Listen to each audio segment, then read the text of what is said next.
people who are up on the panel, but I just felt I needed to do this because it's never happened before. A lot of times we have people from all over the country that come and present for us, but we've never had a panel member fly in from another part of the country just to be on the panel. And Ashley, raise your hand. Ashley came in from Vermont yesterday by plane for the sole purpose of being here with us today, and I really want to appreciate it. Not to take away from anybody else, but that was just something different that we hadn't seen before. And I think what it does, it really shows, both the story of Jen and my sharing with you about Ashley, is the dedication that clients who are struggling with OCD have in terms of really trying to help the larger community to be aware of the details of having this. So let's just go down the line one at a time. Make sure that you're talking into the mic clearly. And we'll start with Ashley and go right down the line. Okay, let me know if you can't hear me. Second. Okay. Hi, I'm Ashley, as Dr. Moore said. A little closer. A little closer? Okay. And I'm 24 years old, and I am currently living in Vermont. I did fly down here, but it was to get away from the cold. That's why. So, and I'm about to start a job with the government. Otherwise, I was unemployed for, I think it's probably about a year to the day. And my OCD started when I was really little. The earliest I can remember is when I was 5 years old. And it started with thinking, what would Jesus do? And they used to have those little bracelets that said WWJD. And I think it had a little more meaning to me than it was supposed to. But when I was 13 is when it really came out, and it was just out of control. I couldn't go to school anymore. I was switching light switches on and off hundreds of times. It got to the point where I couldn't leave my house, and it would take me hours to walk down my long driveway just because every single crack in the floor or just everything was just a bad thing, and I was completely powerless at that point. And I always try to say my brain was on overdrive, and I was constantly analyzing everything. And I think the worst part is that I was always positive I was going to die no matter what. That was my thing, is I was so sure I was going to die for many different reasons, whatever it was. I was positive it was going to happen. And my OCD does have a name, and it's George. So I apologize to anyone whose name is George here. And I always say that I'm going to meet the man in my dreams, and he's going to say, "Hi, I'm George." That's really, really funny. And he actually looks like Marilyn Manson. I've heard he's a very smart individual, but that's who he is in my head, and it works really well. So my OCD is not related to germs at all, and I've always been very okay with that. I usually say that my symptoms are pretty much invisible. You can't. There's nothing that's really that you can see. But my OCD feeds on my fears, making it like a constant battle every day, because it just kind of, if I'm feeling nervous about something, he'll just go. See, I always say he because he's such a vivid person in my head. He'll just feed on that. And I used to do things like having to see certain images in my head while doing different things, but it was all in my head. And I'm also like a rule follower. There were rules that I had to follow that just came out of nowhere for no reason. And everything I was doing, it was, I could hear the OCD in my head saying, no, you did that wrong, do it again. And I would do it again, and I'd be like, okay, I did it right. And then, it would come back, no, you think you did it right, but you totally did it wrong. You've got to redo it, do it right now. And so it was just out of control. And most of my fears are related to the future. And I know it was, somebody mentioned it, that, a lot of times after a week, you'll know if you've got, I think it was hepatitis or something. And mine, I'll never know a time, so I always have this fear that something awful is going to happen to me or someone that I care about, but I never know when it's going to happen. It can happen tomorrow, in 25 years. So basically every day I'm just living in constant fear of something awful happening. I can control better now. And the OCD definitely feeds off the uncertainty of life, because there's so many things we don't know the answer to, and it definitely feeds on that. I've been on medicine since I was 13 years old, and I am on the maximum dosage, and I've done ERP. That's what worked for me the best. And today I'm doing much better.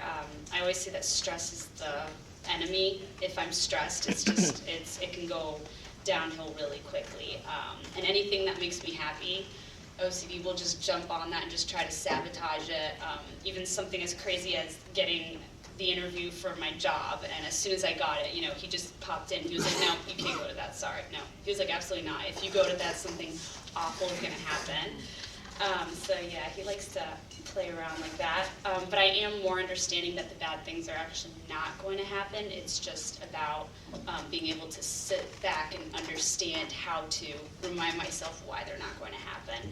And I would definitely say the best part is knowing that no matter how bad it gets or how low, you know, how powerless I feel, I always know that I can go see a doctor somewhere and just get that feeling of comfort and comfort. And you know, I feel like everything's going to be okay. It's not me. This is something separate from me. So that's me. Okay, thank you.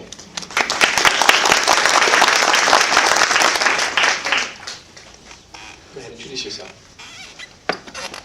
Hi, my name is Michelle. I'm 21 from New Jersey. I've had OCD since I was a kid, and I now consider myself in recovery from OCD. When I was a child, I realized I had OCD because I was making lists and counting things and checking things over and over and cleaning and organizing obsessively and counting calories. And my OCD occurred at my worst when I was diagnosed with anorexia. I developed that I was diagnosed with that at 15, and I relapsed about a year ago. And so my OCD revolved around the fear of gaining weight. And I became petrified of gaining weight, and I thought if I touched a food item, if I was near a food item, I would blow up like a balloon. I would wash my hands an uncountable amount of times a day. I would shower 1,000,000 times a day. I would carry antibacterials everywhere with me. I was brushing my teeth and using mouthwash and timing 10 minutes for my brushing my teeth and 10 minutes for mouthwash, and changing my clothes every single time I touched a food item that was scary to me. And this resulted in my hands being bloody and all cut up because of all the washing of my hands and antibacterial. And, you know, my fear also wasn't about germs. It was about this fear of calories and gaining weight. And although I knew it wasn't based on reality, because I was suffering with anorexia and I was seeing a dietitian, and I knew that these fears weren't coming true because I was, you know, getting weighed at my dietitian, and I, in fact, wasn't gaining weight, but I still believed these things, and it was controlling my life. I'm wearing pink today because I also had a petrifying fear of the color pink. Because when I was a child, I was overweight, and I connected girly girls with the color pink and thought that if I started wearing pink again, I would become overweight again. And so I became petrified. I wouldn't wear anything pink. I wouldn't touch anything pink. I wouldn't eat anything pink. I mean, I wouldn't go near anything pink. And it's pretty cool today that, like I said, I'm in recovery from my OCD, and I no longer am afraid of pink, and I actually love the color pink, and I actually wear the color pink all the time. And the function of my OCD was to distract me from all the pain I was in my life at the time, and to also help me feel in control. This OCD at the time damaged many relationships, and also caused a lot of fighting in my relationships, and caused a lot of shame and embarrassment of myself in public. Some therapies that I tried at the time were EMDR, which is eye movement desensitization and reprocessing. I did exposure therapy, DBT, and I also have been on medications since I'm about 15 or 16. My OCD, I pictured her it was a girl, and well, she is a girl, and I picture her as the little girl from The Ring, like the evil girl with like the hair in her face, like that evil bitch, you know? And she tortured the hell out of me, and I hated her. I mean, and whenever, you know, she still pops into my head sometimes, and I hate her, and I'm currently doing fantastic, and I don't let her bother me anymore, and she pops in my head, but I just let it go. I don't struggle with these things anymore, and I think it's from all the therapy and that I'm on a good combination of medications. And I mean, the only OCD thing that I really struggle with still is that I ask the same thing like over and over and over for reassurance. But that's the only one. I don't do these rituals. I don't carry antibacterial. I don't wash my hands 13, 14, 15 times a day. I don't time my brushing my teeth, and you know, no more bloody cut up hands. And so I'm also doing fantastic in my recovery from my eating disorder, and that also contributed, I think, to me being able to conquer my OCD, because I'm nourished now, and when I was malnourished, my brain was not able to think clearly, and my OCD was so entangled with the eating disorder. And now that I'm doing really well with the eating disorder, these fears of the OCD and the calories and the weight gain just aren't there anymore. So I also struggle with anxiety, ADD, depression, and borderline personality disorder. And I am in recovery from anorexia, and I'm doing well with everything.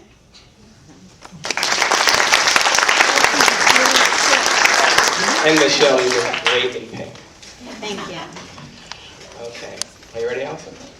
So I'm Allison, I'm 11 years old, and I'm in 5th grade, and I live in Jackson, New Jersey. And I pretty much found out that things were really annoying since 3rd grade, but I noticed more in 4th grade with all the reading and stuff like that. And my family kind of noticed something, but they thought it was just the circle of life just going on, something like that. And it really started coming out in the beginning of 5th grade.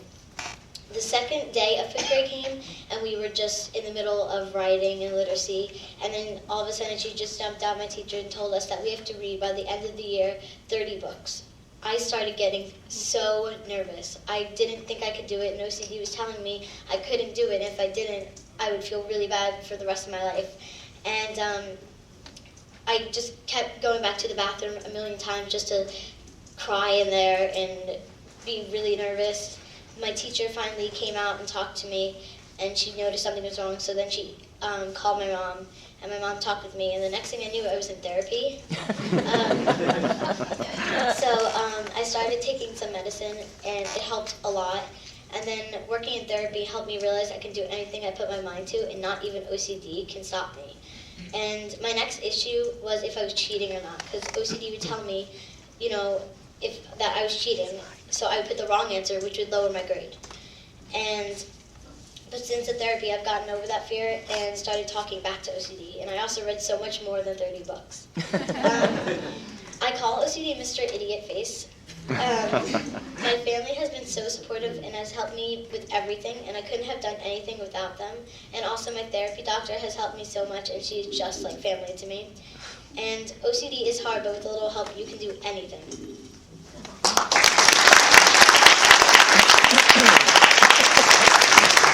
Thanks very much. Hi, my name is Chris. I guess I'm the old guy of the group. 51, from Monmouth County. I run a sales group in New York, and I've had OCD probably since I can remember, probably 10, 11 years old. And it really kind of manifested itself and got really bad when I was 21 years old, senior in college. And excessive praying, and I'm not even that religious. And then also the fear of aggressive obsessions. So a lot of that came into play, whether it was a car, hitting someone with a car, or stabbing someone with a knife, whether it was a family member or not. to the point where I was extremely depressed and anxious. And in my late 20s, I started taking medication. Really never got into therapy until to my 40s. For the last 10 years, I was kind of dabbling in it. And in the last 5 years, I've actually, focused on it, and it's been extremely helpful. And that's exposure, so ERP, CBT. I do take some medication still, and I'm doing a lot better than I think I ever was over the last 30 years. So, it's been a weird ride, but it's I can honestly say that now. As I look ahead, it's more with more positive thoughts than ever before.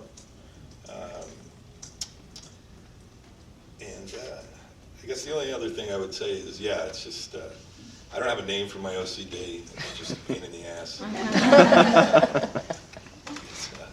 I know. I have weeks, months where I have absolutely no symptoms, and then I'll have weeks, months when it's horrific. But I enjoy the holidays, but no, it's always coming back. So, but I'm prepared now, thanks to a lot of therapy, some medication, on how to deal with it when it does come back.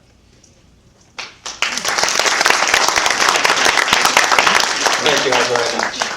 Okay, so whether you're a professional, whether you have OCD, whether your family member has OCD, you're all invited up here. Come right on up. Think about whether or not you want to ask a question open to the panel, or whether you have a particular question for any of the particular people on the panel. And let's come on up.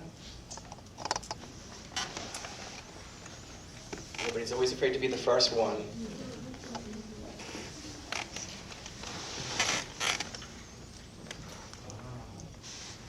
This is good exposure therapy.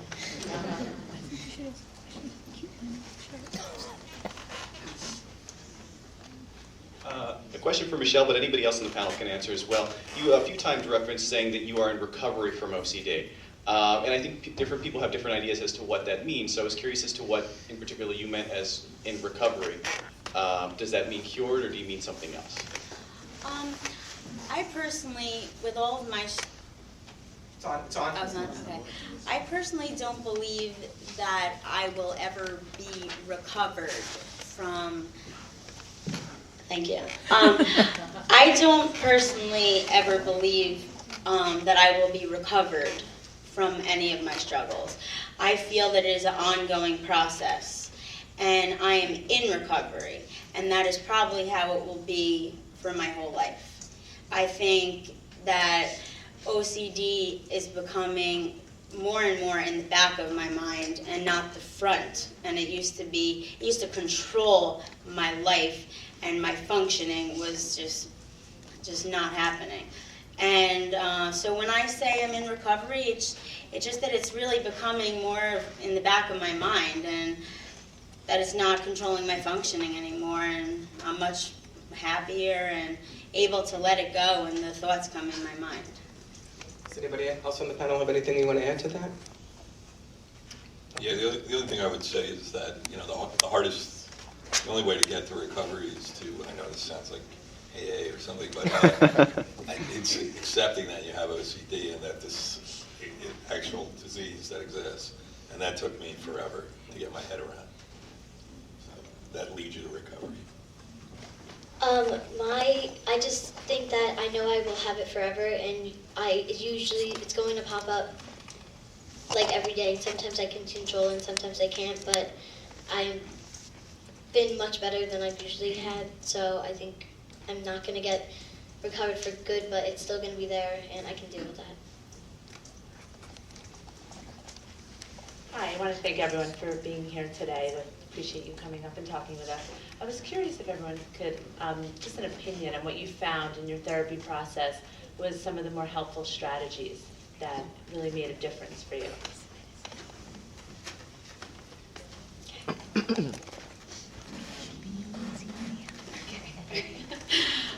The strategies that you asked were more helpful than others. Personally, yeah.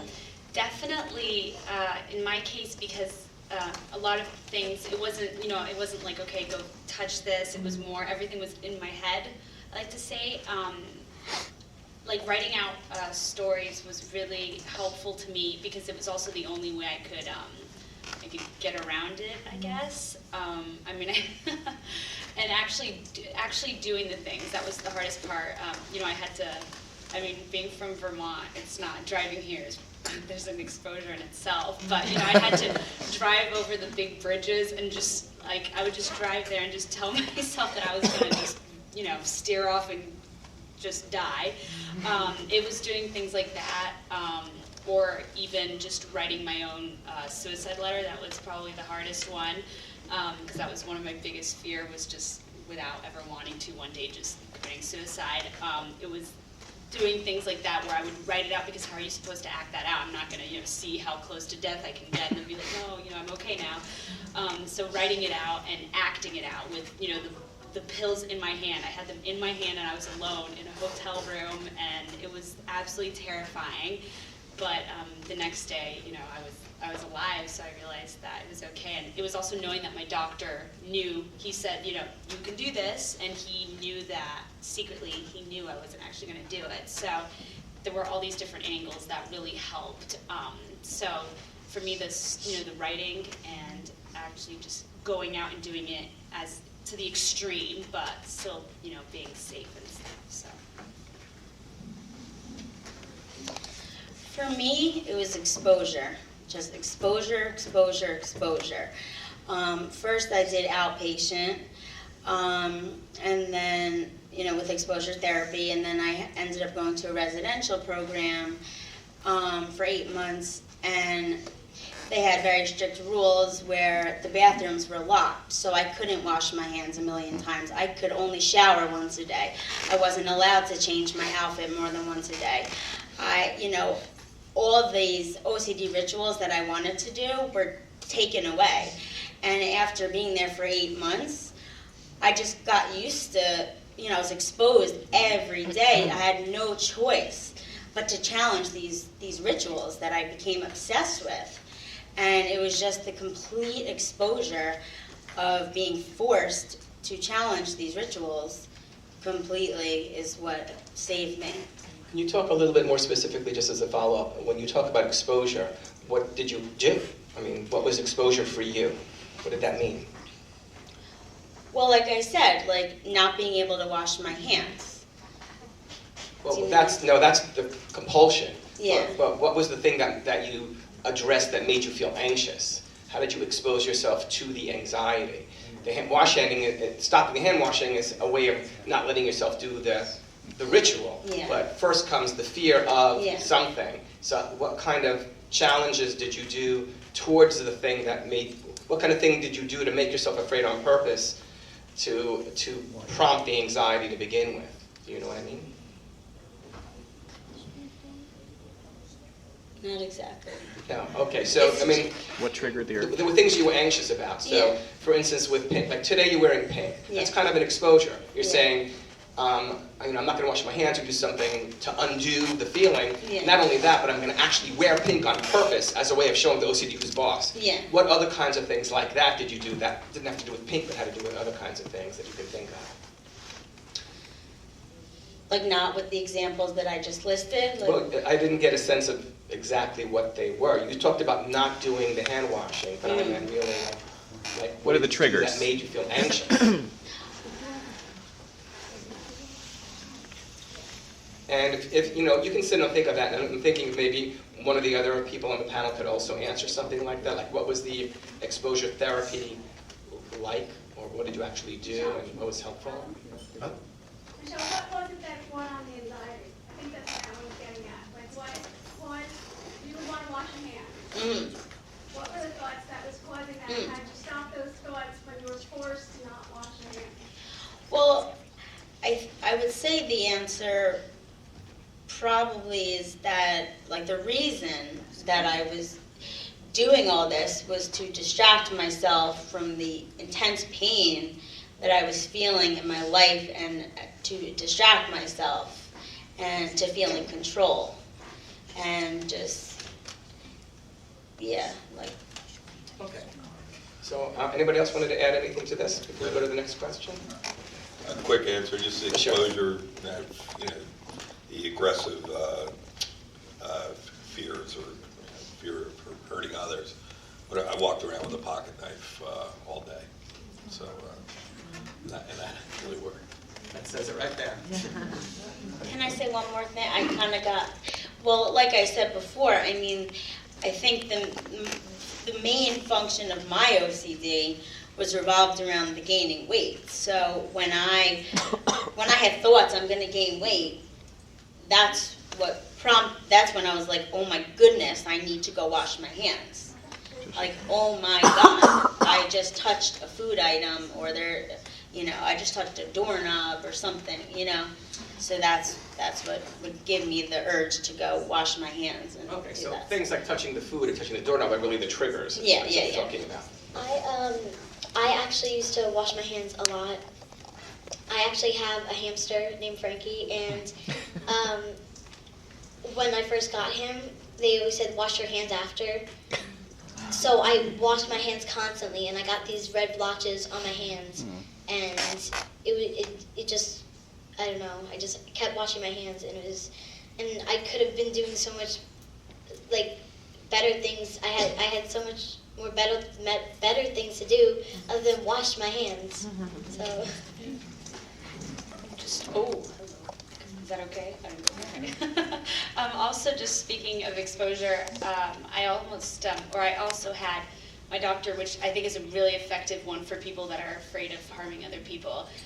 He said, he asked me, how would you feel about, if you had a knife and you were holding it up to my neck? And I was like, okay. And he goes into his drawer and pulls out this little knife, and I'm like, well, that's not good. I'd have to like really saw at it. And I was like, that doesn't really do it. And then he opens his drawer and takes out like a butcher knife. And he goes, how about this one? And I just kind of looked at him and I was like, and then he, basically, he made me hold it up to his neck, and then he made me hold it up to my neck, walked out the room for 15 minutes, and then came back, and I was like, that was only 5 minutes. And he said, no, you were there for 15 minutes, but I didn't hear any screaming, so I just knew you were okay. So that is a really effective one, just because it's a real knife. You're holding it up to someone else's neck and then your own neck, so yeah, that was a really good one.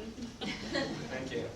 So I wanted to thank you from a parent perspective to hear you guys stand up here and share your experiences. It's inspirational, and it gives me hope for my child who's 13 years old and struggling with OCD. So I have 2 questions for you that kind of link. The first one is, what advice would you give to a 13-year-old boy who's heading to high school, has OCD? Like, how would you tell him to deal with it? How does he tell his friends about it? How does he tell his twin brother about it? And the second thing is, what words of encouragement would you have for him in terms of, should he name his disorder? He's on his 3rd medication in 2 years. It's a very frustrating process for him, so I would love to hear from your perspective, all the different ages, how you would advise someone like that. Just as for the advice part, because 13 was when everything just kind of hit me really hard, and going into high school is so difficult. I do think that telling friends is something that can be really helpful. I shouldn't be saying that because I have yet to tell most of my friends. My roommates don't even know. They think I just, came to an anxiety conference. I just go on these mysterious trips to New Jersey for 2 weeks. They're like, okay, why'd you go there? I'm like, it's fun. And I do regret it. I do think it's really important to tell, especially someone at that age, for them to tell their friends, but it's also understanding how to tell your friends, because there's so many different stigmas, and you can look it up, you can talk to a doctor, and they'll tell you a good way to tell someone else. But the advice would also be to, I think medication is really helpful, because that's, it made me feel like, oh my gosh, I'm okay again. But then getting therapy helped me even more, and I could actually function even better. So I would say get into therapy right away. And words of encouragement. I always like to look up famous people that have OCD, because it makes me feel better. And I'm always like, look at that. I mean, Howie Mandel is in the OCD community. We're just all about Howie. And at the Los Angeles conference, that's where it is this year. We're all really hoping he's going to be there, and if he's not, we're going to just sending, mail, be like, you need to come over. But words of encouragement would just be that, you're not alone, and there's so many people out there that have it. It's just, you don't have like a label on your forehead. So, and also if you don't have OCD, everyone has issues, whether they're a lifetime issue or a temporary one. Everyone has something, and that would be words of encouragement, and that it will get better. 13 is such a hard age, so it'll get better for him, definitely. I'm not 13, but the way I pretty much tell myself is that I have to feel confident, and if he tells me something, then I just tell him to shut up. In a confident way, like, seriously, shut up. I'm busy right now. Can we talk about this later? But to tell your friends, I actually haven't told any of my friends. I've kind of told my other friend, but she doesn't really know it's OCD. And whenever they bring something up, like if they say, oh my God, I'm totally OCD, I'm thinking in my head, oh yeah, what a coincidence.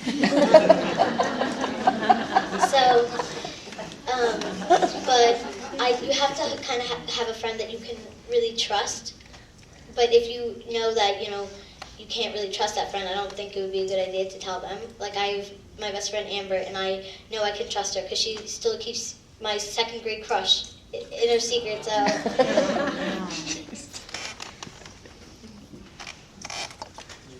Could I just answer? I think for advice that I didn't tell almost anybody when I've been struggling with any of my symptoms in the past, and I feel it causes you to isolate more.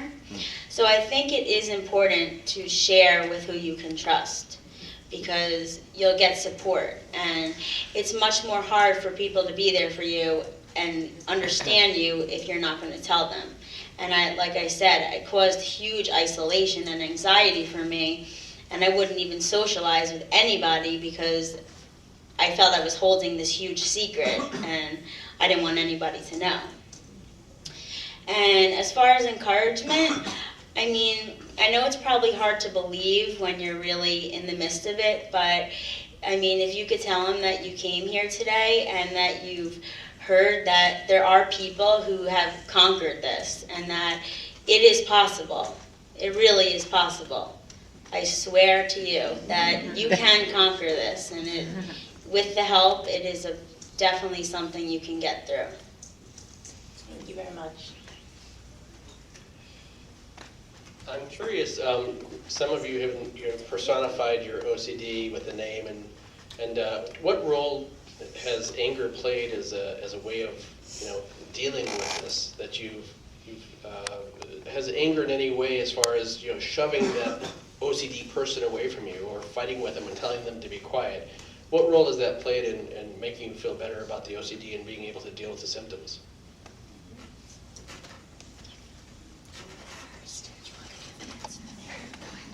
I kind of, when I do that, I feel confident, and you have to just let it out, because, if when you first start saying that, you kind of feel like you shouldn't be saying it because he always bosses you around a lot, or she. And I usually get mad at him for a million things, and I know that he's just going to keep going on, but I have to just be confident and tell him that I don't have time for you, I'm just done. And also, I think anger plays a really important part because when I did outpatient intensive treatment for 2 weeks. It was like 3 hours every day, so it really just hit me. But just understanding how much OCD had taken away from me, George, how much, it's like I didn't realize how much had been just ripped out of my hands, opportunities, I mean everything from school to life, relationships, he just took so much away from me, and I was so angry with him towards the end. And when I don't listen to what he says, I can picture Marilyn Manson in a corner, and he's just screaming at me, and it's terrifying, but it's so satisfying, because I'm like, that's right, I'm like, what are you gonna do about it? And then, you know, he just kind of, sometimes he goes away. And then when I'm having a bad day, he's just like right here and he's just laughing at me. And it's just crazy how anger really kind of helps once you realize just how much OCD is, you know, taken away from you. Yeah, sorry. Sorry, you can. Okay. I said kind of two levels of anger. One was towards myself, which wasn't healthy because of the OCD, and that was hard to deal with. But there's also the other side of anger where it gets you so pissed off that you want to overcome it, right? Yeah, that you've had it, fed up. For me, it was helpful to kind of separate myself and be like, this isn't me. This is my OCD. This is like another person living in my head. This is not Michelle. And it allowed me to just hate this person. It's like not me. It's a bully. This person, like you said, is ruining my life. It is taking away everything that I love. It is, this girl is just evil and a bitch, and like I said, and she takes away everything that you love. And to be able to establish that boundary that this is not me is really cool, and it's helpful to be able to do that and to be able to be angry at the OCD, because the OCD is not a nice person. So. I just have to say something. I always said this, that I believe that people who have OCD are one of the smartest people in the world because they think a lot about things and they overthink things, so. Thank you. I just wanted to mention that, you know, one of the things we do when we use anger in therapy, the idea that it's really hard to be really afraid when you're also really angry at the same time. And so it kind of helps people to move through the fear and do what they need to do to challenge this by focusing on the kinds of things that the panel members were talking about, their losses and how this thing has robbed them of things.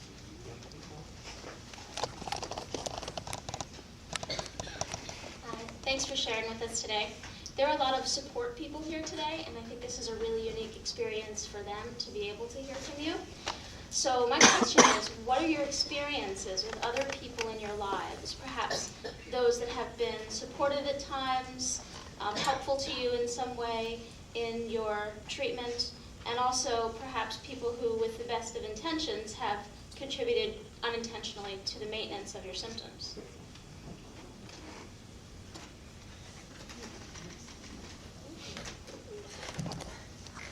Complicated question. The experiences with people being supportive, one of the biggest things for me was, I think there's kind of a lot, there are still a lot of people out there that mental illness is still, you know, a lot of people are like, oh, depression doesn't exist, and you're just like, you know, and they say things like that. So it's trying to have people understand, first of all, is because how can you be supportive? I mean, it's hard to be supportive if you don't understand what's going on in someone else's life. But also, for some reason I'm forgetting the word, but with my mom, she'll know now when I'm trying to get reassurance. Reassurance, that's the word thing. And it's about being supportive, and it can hurt so much because I know it just hurts my mother beyond words when, you know, I'm like, Mom, I know that something awful is going to happen to you because I did this wrong and I can't sleep. And, you know, it just breaks her heart because all she wants to say is, honey, it's fine, don't worry, like, it's okay. But, she'll have to be like, yeah, you're probably right, thanks. And she'll be like, now I'm going to die. And how are you going to live with that? But it's so supportive in the end. Right away it stings, you know, it's kind of like someone punching you, but long term it's extremely helpful to just, you know, reassurance is not good, even though it can feel like that's what you want. Reassurance is not good, so support people not reassuring. But you also need to make sure the person that you're not reassuring understands why you're not reassuring. That's super important, otherwise things can get a little messy.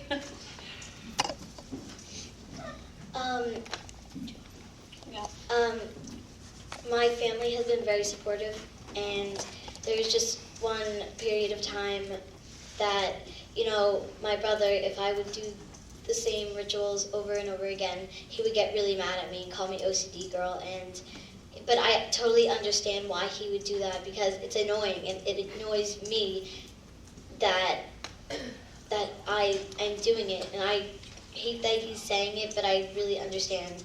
But my parents have talked to him about it, and I've gotten so much better, so he actually supports me now. I'll go. I think support's extremely important. I think it's so hard for people who don't have OCD to be supportive and to understand, because when you live with someone or you live with other people and you're doing all your rituals and you're doing all these things, it's really hard for them to watch, number one, and it drives them crazy because it affects them sometimes. And I know it's impacted my family a lot, and they've done all they can to, I feel like if you can get the education and do the best you can to support them, that's the best thing you can do. But it is hard to be supportive when you see someone doing things that might seem irrational, but if you can, read books, go to conferences, and, speak to people who understand, then you can be the best supportive that you can. Yeah, in terms of support, I got absolutely zero when I was going through this. They all just get over it kind of thing, which in a sense was good in some ways, but in a lot of ways it wasn't. But what I've found that is, I have a daughter who has OCD symptoms, and supporting her and helping her, go through this so that she doesn't, so she has kind of at least a head start, or the ability to get on the right track and not get into the rut of thinking this is the way you're supposed, you think during life, right? There's a way to correct that. Has been helpful for me, but it's been two different kind of polar opposites of support.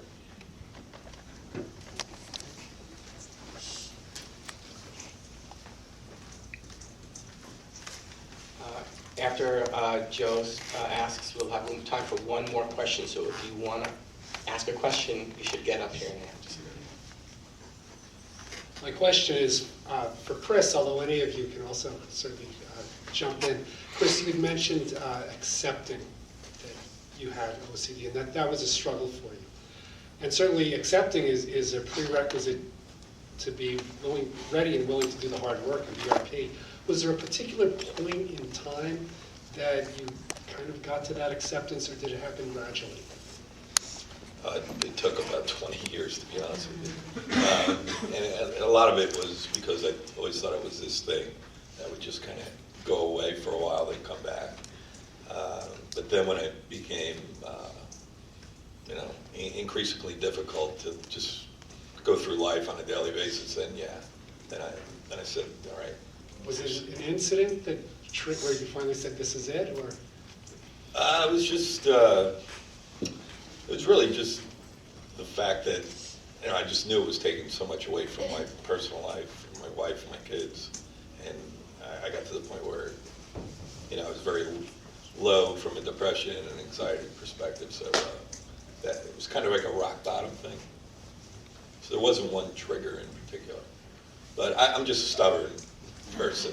So I didn't want to accept the fact that I had it. And that I wish I would have accepted a long time ago. I still am a little, I am accepting it, that I have it, and I know that if somebody gave me a chance to switch it with somebody, I would not do that. I mean, I care too much about anybody, even a person who I don't know. I'd rather it go to me, but still, I'm accepting it, but it's still a little hard to speak in front of somebody, and if somebody thinks something's wrong, they wouldn't automatically say, oh my God, you have OCD, but they just don't know. And I do think that accepting is so much, I think I'm finally realizing how important it is, because I would definitely say that I'm still in the first stages of accepting, because I don't even want to bring this pen back with me, because I'm so terrified of one of my roommates being like, what is that? And just saying something. So I think once you accept that you have it and that it is, it's part of your life, then you can really start to almost heal. But like you were saying, I wouldn't trade it because I do think we're extra smart. Just so and because we're just I can look like I'm just looking at something, but inside it's just nonstop. So I wouldn't trade it, and also because I think we're just such caring people. I can care about a homeless man on the street, and all I want to do is help him because we're just so scared about everyone all the time. So I don't think I would trade it. I just don't want to care. I think I began to accept it when I realized how much it was ruining my life and ruining my relationships and, taking away everything that mattered most to me. And I really do believe that we're all, people in recovery or, which I know everybody who struggles will eventually be in recovery and get through this. We become such strong people. And that's why I also wouldn't trade it either, because I have become this so strong that I never thought I would be in this place where I am now. Okay, thank you. All right, since no one else is up here, I'm going to ask one last question. This is going to be difficult because I'm going to ask you to make the answers very short because we're very short on time. And I'm going to ask you to choose one thing that's occurred recently that you could not have done, or that was not part of your life because of the OCD until recently. Something that you can say, oh, I'm so glad that I can now X, or that this happened, because it wouldn't have been possible before I learned how to deal with this problem. Now, there may be a lot of things. I'm going to ask you just to choose one thing that really makes you celebrate the progress that you've made. I'll go. One that totally stands out in my mind is that I've been in a relationship for 5 months, and that never would have happened in a million years before, because, I'm trying to say this quick, but I just, I wouldn't touch anything that anybody else touched. I never thought I'd hold someone's hand in a million years. I never thought I'd be able to kiss somebody. It's really something I'm proud of, that I'm able to do that. So. I'm really proud of myself for getting over this whole reading thing. I used to actually I had to read with my mom and read out loud, and I would keep going back and asking questions, and it was really annoying, and without everything, I used to actually read with the paper and cover the words, but now I don't do that, just thanks to my doctor, and I'm just so happy that's done with. Yeah, I would say just probably work-related. So before dealing with OCD, or when I had OCD, or I do have OCD, just the fact that I'm learning to deal with it and how difficult it is, and what a grind it is. Paralyzes you.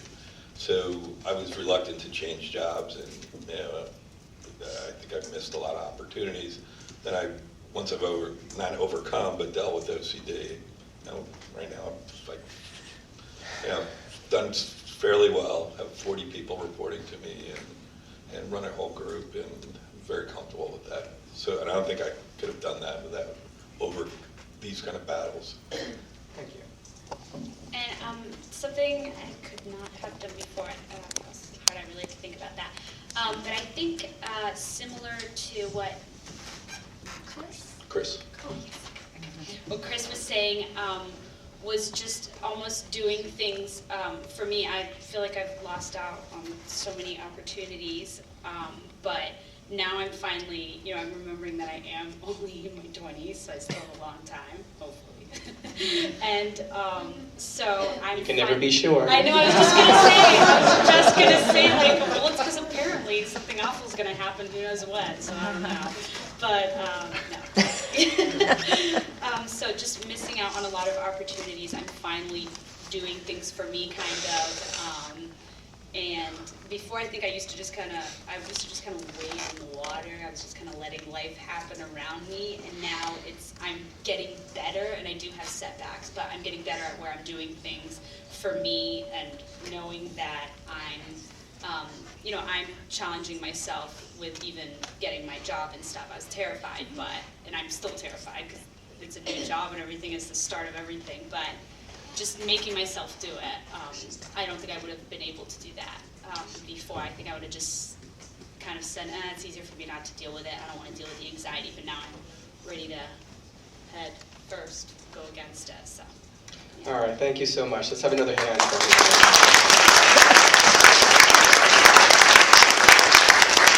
Okay, maybe there's a couple of just very quick announcements.